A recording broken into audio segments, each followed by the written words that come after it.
बिस्मिल्लाहिर्रहमानिर्रहीम, अस्सलाम वालेकुम। तो आज हम एक इम्पॉर्टेंट टॉपिक के बारे में पढ़ेंगे जिसे हम कॉम्प्लीमेंट सिस्टम कहते हैं और basically it is a part of immune system. So बहुत ही इम्पॉर्टेंट टॉपिक है और हम कोशिश करेंगे कि जितना सिंपल हो सके इसको करके समझने की कोशिश करें। So let's start. So basically complement system, जिस तरह की हमने बात की कि it is a part of immune system, और जितने भी कॉम्प्लीमेंट सिस्टम है वो actually it consist upon the 20 plasma proteins. 20 plasma proteins इसके अंदर मौजूद होते हैं पूरे कॉम्प्लीमेंट सिस्टम में, और इन 20 प्लाज्मा प्रोटीन में से ओनली 11 प्लाज्मा प्रोटीन ऐसे होते हैं जो कि एक्टिव होते हैं। सो 11 आर एक्टिव। अब वो 11 कौन कौन से हैं? उन 11 में से C1 से लेकर C9 तक, यानी C1, C2, C3, C4, C5, C6, 7, 8 and 9। And इसके अलावा B protein and D protein, तो ये भी कॉम्प्लीमेंट सिस्टम का पार्ट है। तो C1 से लेकर C9 तक, and B protein and D protein, these all plasma proteins are included in the complement system। अब ये कॉम्प्लीमेंट सिस्टम किस तरह काम करता है इसके बारे में हम आगे चल के डिस्कस करते हैं। सो सबसे पहले तो इसके 3 पाथवेज़ होते हैं कॉम्प्लीमेंट सिस्टम के, ये समझना ज़रूरी है। 3 पाथवेज़ होते हैं और जिसके ज़रिए से कॉम्प्लीमेंट सिस्टम ये एक्टिवेट हो जाता है। तो पहले जो पाथवे है उसे हम कहते हैं अल्टरनेट पाथवे। Alternate pathway. और जो इसका सेकंड पाथवे है वो है क्लासिक पाथवे। Classic pathway.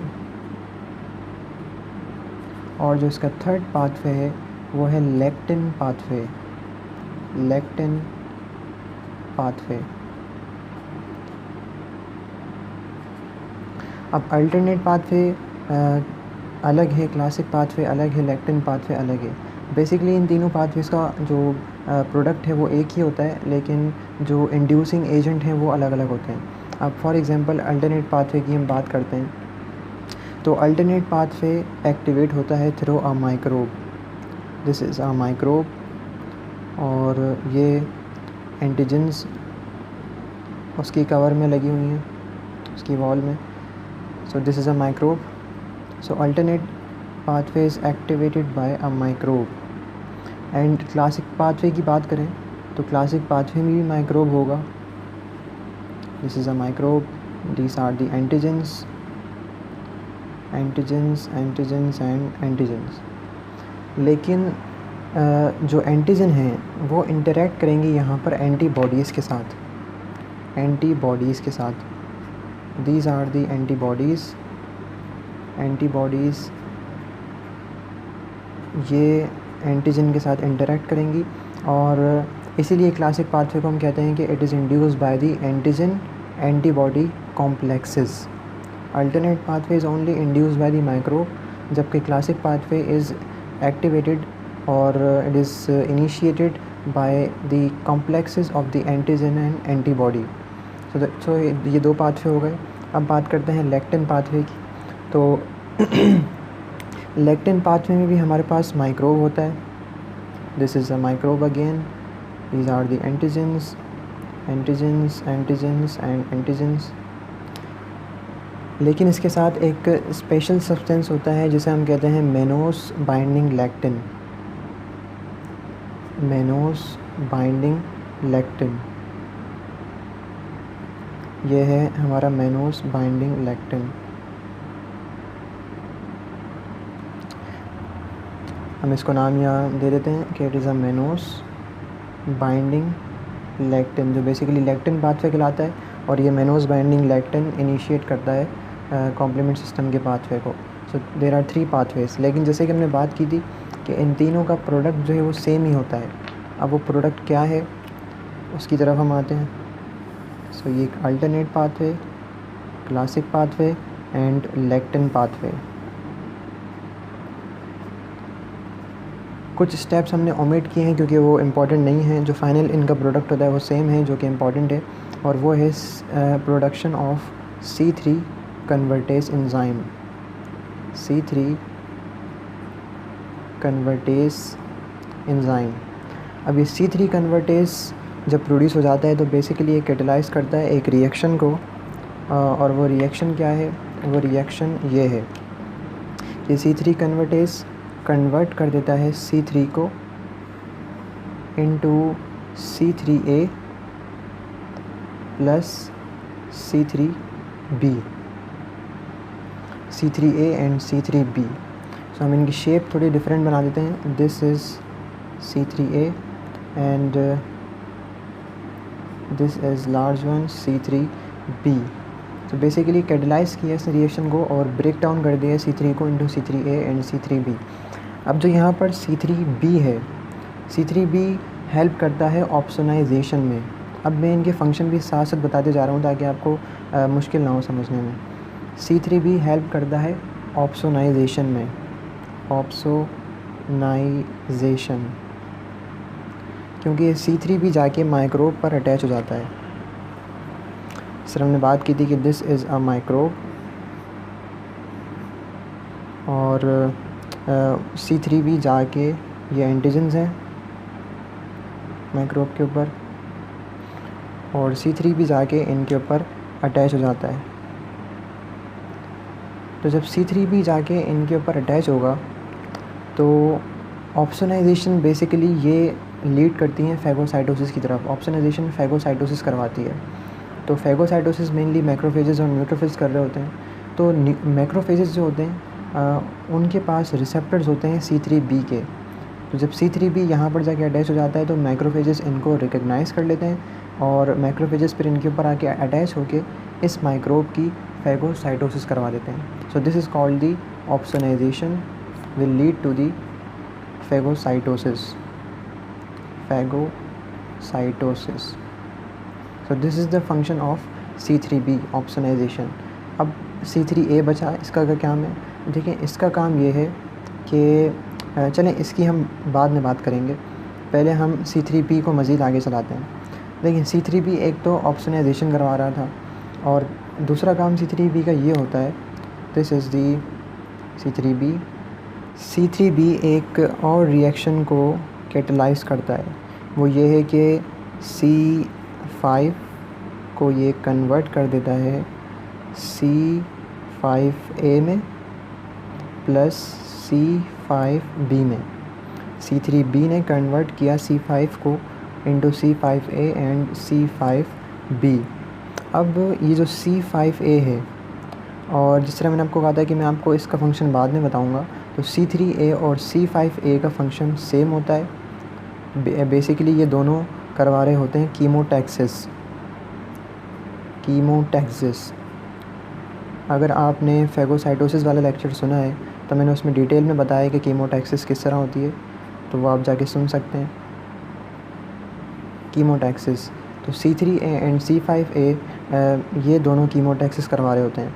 अब बचा C5B। C5B का क्या करवाता है? देखिए C5B हम इसको यहाँ पर ले लेते हैं, दिस इज़ द C5B।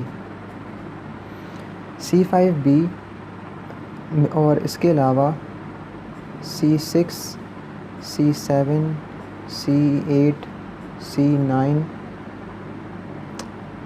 ये तमाम मिलके एक इम्पॉर्टेंट फंक्शन बनाते हैं C कॉम्प्लीमेंट सिस्टम का। ये C5B, C6, C7, C8, C9 ये एक्टिवेट कर देते हैं मेम्ब्रेन अटैक कॉम्प्लेक्स को। मेम्ब्रेन अटैक कॉम्प्लेक्स MAC जो कि मौजूद होता है माइक्रोब की सेल मेम्ब्रेन में। This is the cell membrane phospholipid structure and this is our membrane attack complex. This is again the cell membrane all the way cell membrane. तो C5B, C6, C7, C8, C9 ये attack कर देते हैं membrane attack complex को, और membrane attack complex फिर इस microbe की लाइसिस करवा देता है, causes the lysis और destruction और killing of dead microbe. So अभी तक हमारे पास 3 फंक्शंस कॉम्प्लीमेंट सिस्टम के आ चुके हैं। पहला फंक्शन क्या था? पहला फंक्शन था ऑप्सोनाइजेशन, सेकंड फंक्शन था कीमोटैक्सिस और तीसरा फंक्शन हुआ लाइसिस। और ऑप्सोनाइजेशन करवाने वाला C3b था, केमोटेक्सिस करवाने वाले C5a एंड C3a थे, और लाइसिस करवाने वाले C5b, C6, C7, C8 and C9। इसके अलावा कॉम्प्लीमेंट सिस्टम के फंक्शंस कौन कौन से होते हैं तो वो भी हम आपको बताते चलते हैं। अदर फंक्शंस जो हैं कॉम्प्लीमेंट सिस्टम के, उनमें से फर्स्ट है degranulation of the mast cells. Degranulation of mast cells और साथ में बेसोफिल्स। देखिए, आपको पता है कि मास्ट सेल्स के अंदर एक बहुत ही इम्पोर्टेंट मीडिएटर्स उसके अंदर होते हैं। For example this is the mast cell, और जब इसकी डीग्रेनुलेशन हो जाएगी तो तमाम के तमाम मीडिएटर्स इससे रिलीज़ हो जाएंगे। और one of the important mediator is the histamine, और इसके अलावा हेपारिन भी रिलीज़ होता है इससे, हेपारिन। तो ये हिस्टामीन और हेपारिन जाके क्या करेंगे, ये वेज़ोडाइलेटेशन करवा देंगे, इंक्रीज़ करवा देंगे हमारे ब्लड फ्लो को, इंक्रीज़ द ब्लड फ्लो, और साथ में ये लीकेज को भी इंक्रीज़ करवा देंगे, इंक्रीज़ द लीकेज, क्योंकि ये वेस्कुलर परमिएबिलिटी को, ब्लड वेसल्स की परमिएबिलिटी को इंक्रीज़ कर देते हैं, तो इसलिए लीकेज इंक्रीज़ हो जाएगा, और लीकेज प्रोटीन्स का इंक्रीज़ होगा और फ्लूइड का इंक्रीज़ हो जाएगा। तो जब ये प्रोटीन और फ्लूइड का लीकेज ब्लड वेसल से इंक्रीज़ होगा और जब ये टिश्यू स्पेसेस के अंदर जाएंगे तो ये करवा देंगे इनएक्टिवेशन ऑफ माइक्रोब, क्योंकि ये माइक्रोब को इमोबिलाइज़ कर देंगे। प्रोटीन ज़्यादा होंगे, फ्लूइड ज़्यादा होगा टिश्यू स्पेसेस में, तो माइक्रोब डेफिनेटली इमोबिलाइज़ हो जाएंगे। इमोबिलाइज़ होने की वजह से ये माइक्रोब इनएक्टिवेट हो जाएंगे। दिस सब्ट्रैक्शन और minus sign indicates the inactivation of microbe. So this is the first function, degranulation of the mast cells. जो second function है वो है agglutination।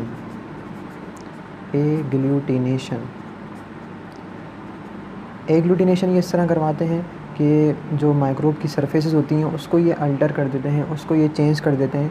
चेंज होने की वजह से माइक्रोब एक दूसरे से आपस में एडहेयर हो जाते हैं, तो जब ये एडहेयर हो जाएंगे तो ये अपना फंक्शन सही से नहीं कर सकेंगे, और definitely it will cause the inactivation of the microbe due to agglutination. So 2 function हो चुके हैं। तीसरा इम्पोर्टेंट फंक्शन है neutralization of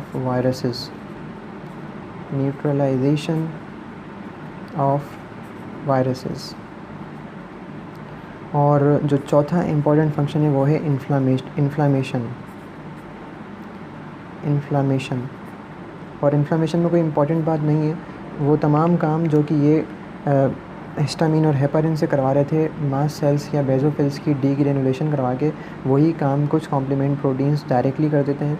so they are called the inflammation और inflammatory effects of the complement system. So this is all about the complement system. Hope कि आपको topic समझ में आया होगा। Kindly subscribe our channel so that you can get the more lectures. Thank you very much.